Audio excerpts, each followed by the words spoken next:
из Верхнеколымского улуса. Сюда приехали, пока живем в городе. И наш ансамбль, юкагирский ансамбль и Кедей. Мы пропагандируем песни нашей поэтессы Любовь Николаевны Деминой. Так как мы дети Арктики, да, арктических улусов, очень часто встречаемся со всеми ассоциациями северных улусов и празднуем.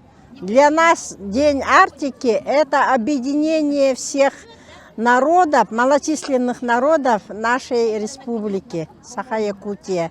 И мы поздравляем всех народностей этим праздником.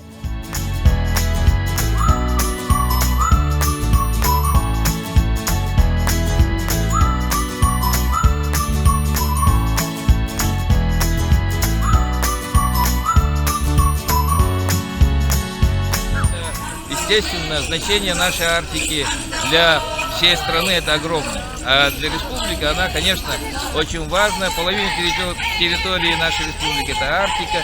В Арктике вот последние года очень большое внимание и со стороны Российской Федерации, и нашей республики. У нас вышли стратегические документы и президента страны, и главы нашей республики.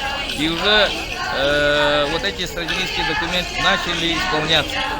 Поэтому значение она большая, и не только для жителей. Арктика без промышленности не может развиваться, а промышленность без энергетики не может развиваться. Энергетика должна быть локальной. И вот приняты большие документы, а развитие промышленности, она даст толчок развития всей экономики нашей Арктики.